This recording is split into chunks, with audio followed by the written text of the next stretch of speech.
Did you know the LA Kings have their own culinary partner? It's Superfood, celebrating 10 years and over 1 million meals served. Since 2020, the Kings have trusted Superfood to fuel their players. Now through Simply Lunch, you can bring that same performance-driven food to your office. Because when people eat better, they work better. Visit mysuperfood.com. That's mysuperfd.com. Or call 213-973-6145. Qualified companies can enjoy a free lunch for up to 10 managers. You're listening to All the Kings Men, the official podcast of the LA Kings. 6:05 remaining in the game. 5-4 Vegas here at T-Mobile Arena. In comes Byfield. Left circle. Byfield centers. Tip. They score! On the doorstep. Brandt Clarke crashes the net. And with 6 minutes to play, it's 5-5 in Vegas. Now, here's your host, Jesse Cohen. Welcome back, Kings fans. I'm Jesse Cohen. This is All the Kings Men. Sometimes the recording schedule works out, sometimes it doesn't, but in this particular case, I couldn't be much happier with how it worked out.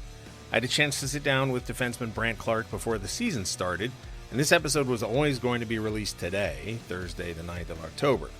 I had no idea Brandt Clarke would score the game-tying goal against the Vegas Golden Knights last night. I had no idea that through 2 games, the Kings would have allowed 9 goals and that Brandt Clarke would have been on the ice for none of them. So with all that having been said, here's my conversation with Brandt Clarke. Hope you enjoy it. Welcome back to All the Kings Men. I'm joined today by defenseman Brandt Clarke, number 92 on the ice, number 1 in your hearts. How you doing, Brandt Clarke? Doing well. Thanks for having me.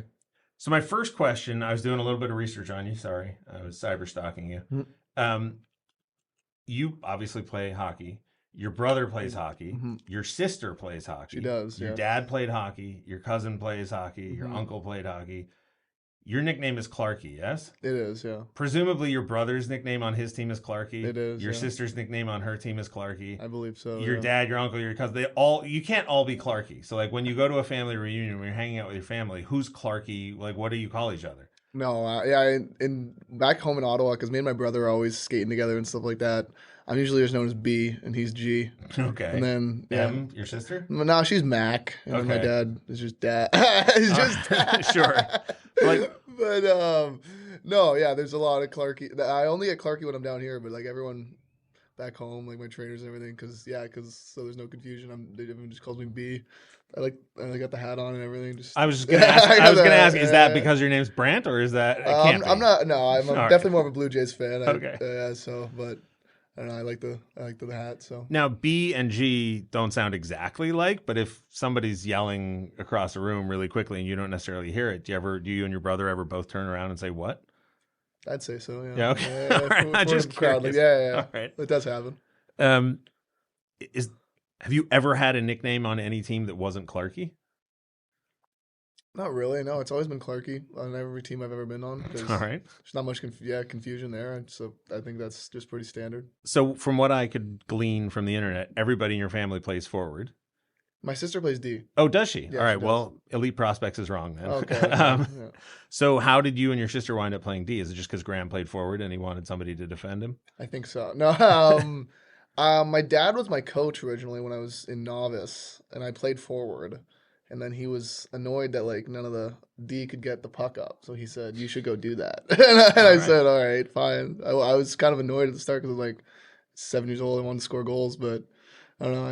It worked out, and I think it was a good call on his behalf. I feel like you scored plenty of goals. Yeah, so it worked out well, and I'm happy he kind of overrid that for me. Usually when we talk to a little brother whose older brother also plays, they're a goalie. How did you escape that younger brother curse? I got lucky, I guess. He's a shooter too, so I don't know. I got really lucky because I wouldn't be surprised if going back he ripped a couple off my noggin, but no, I escaped it. And when I was looking at Elite Prospects and I saw the profile for your sister, she was wearing her Lady Senators jersey, and I love that jersey, that Ottawa Senators '93 expansion era jersey. You've worn Barrie Colts, LA Kings, Ontario Reign. I'm blanking on the name of your Slovakian team. I apologize. Oh. What's the sharpest jersey you've ever worn? Ooh, that's a really good question. I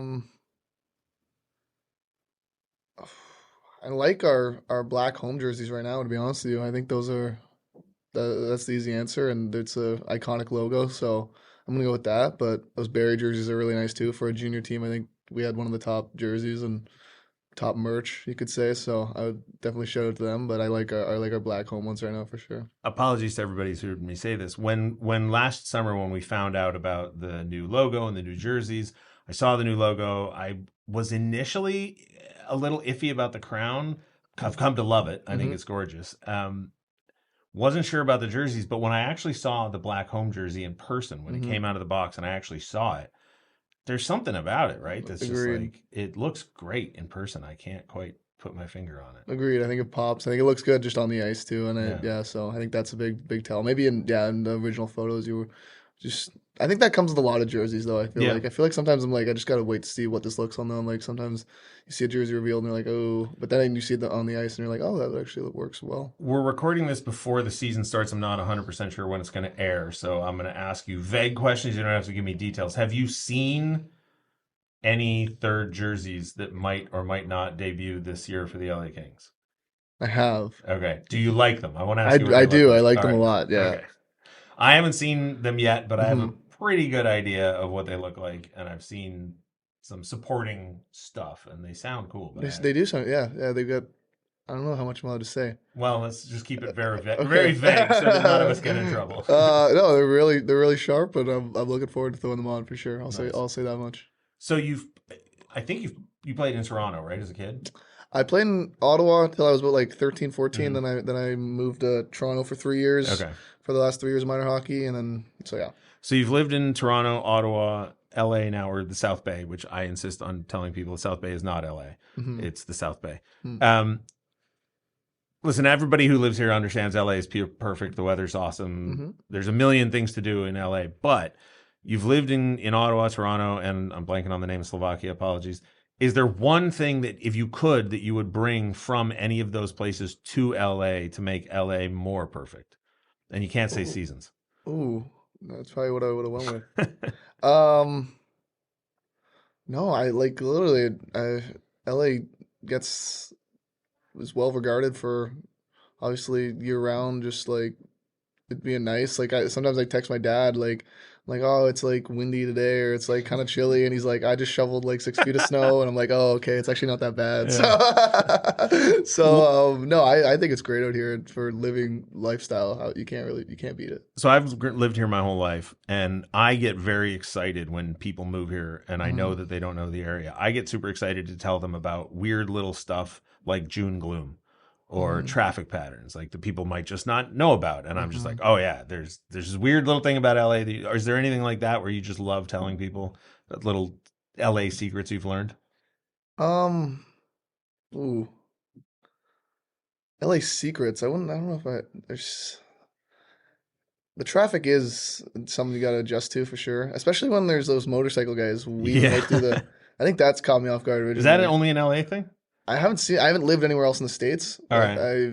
It's not a Canada. Not a lot of motorcycle drivers in Ottawa. No, my dad is a motorcycle guy, so shout out to him. And we got a couple bikes in our garage, but my brother rides too. But no, I've never seen people just weave through and trust other people's sense behind the wheel that much. We're a trusting city. Yeah, exactly. Is there nothing in contracts that would prohibit your brother from riding a motorcycle?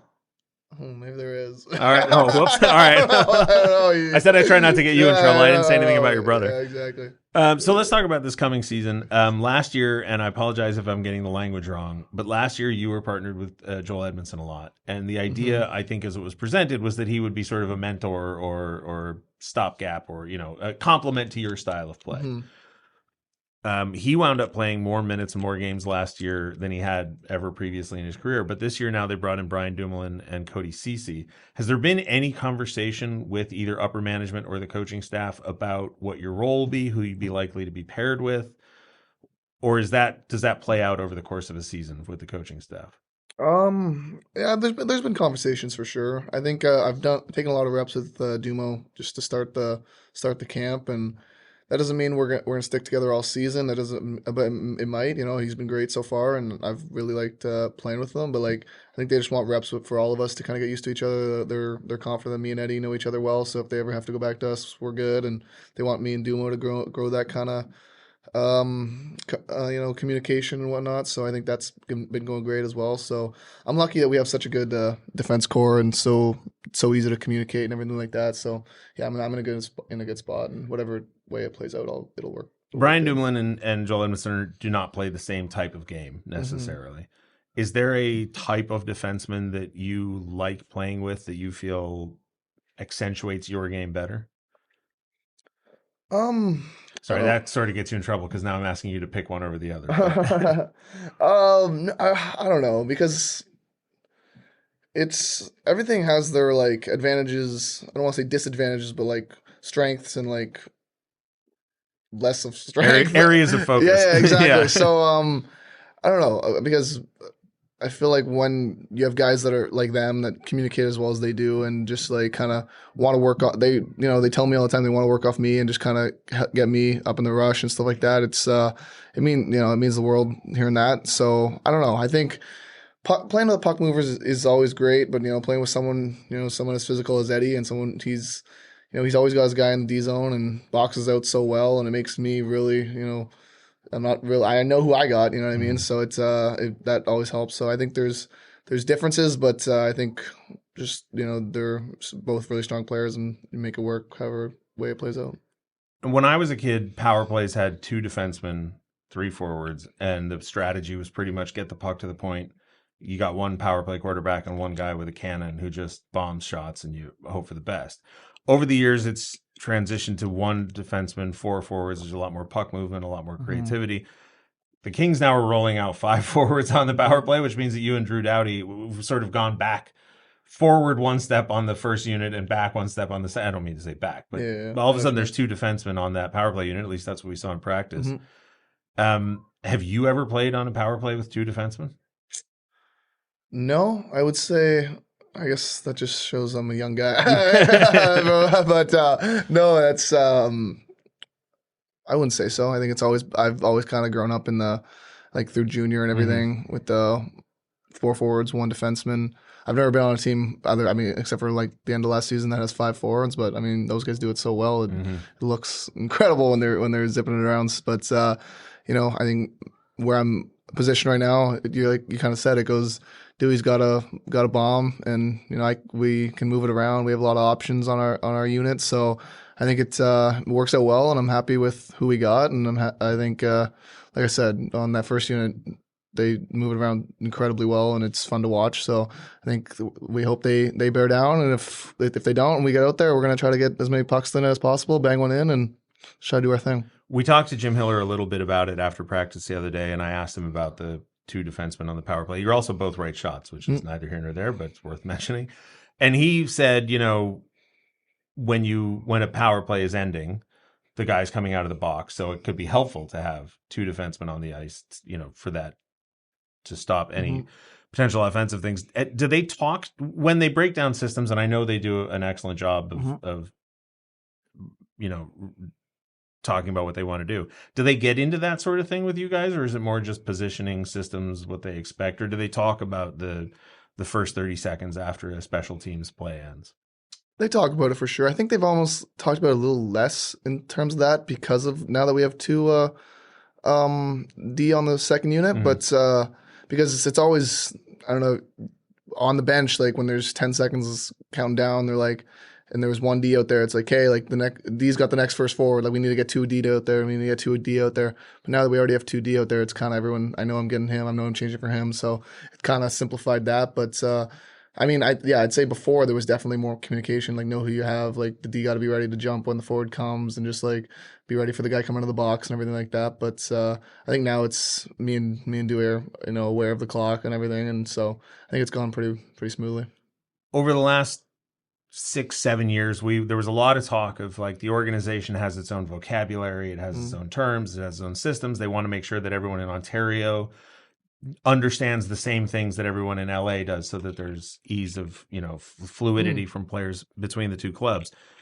Is the vocabulary, you don't have to tell me any vocabulary words, but is it that different from the rest of the hockey world? Like, do new people coming into the organization actually have to learn new phrases and make sure that you use them all the time?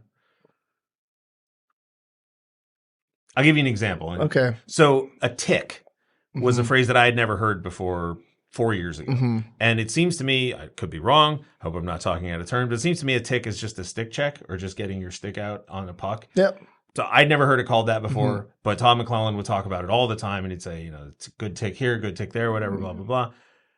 And if that's all it means, like for everybody to have their own vocabulary, I was like, all right, well, you're saying the same thing. You're just using a specific word. Term, yeah. Or is it higher level stuff where like you literally have to take home a playbook and study it for a week to know what the heck anybody's talking about?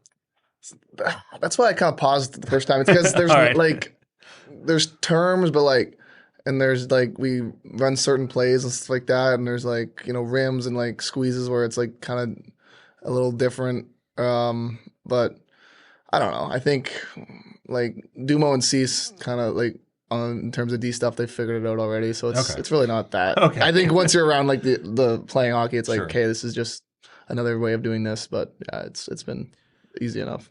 Along those lines, the coach and general manager have changed in your tenure with the club.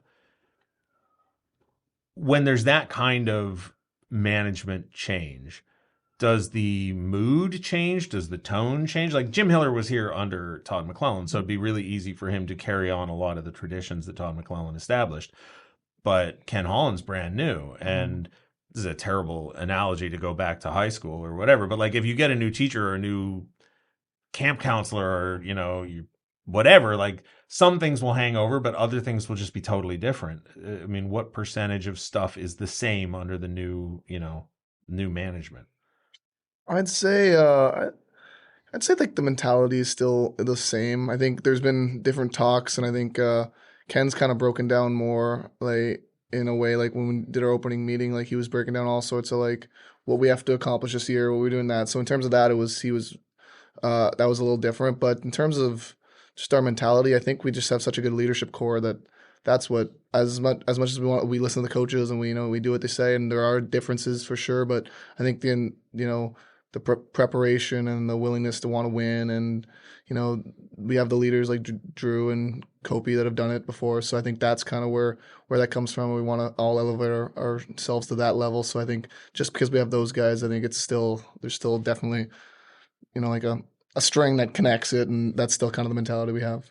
Jim Miller's made it really clear that he doesn't talk to the goalies about goalie stuff, right? He leaves it to Mike Buckley. He's not going to pretend to know anything about goaltending. And he's made it perfectly clear that DJ Smith is in charge of the defense. But he also told us that if a forward asked him to play with a certain other forward, he doesn't care. He's going to play the forwards the way he wants to play them. If you went to DJ Smith and asked him, can I play with this guy? Would he be more open to it than Jim Hiller, or is that across the board coaching decisions like, no, we do what we want to do and figure it out?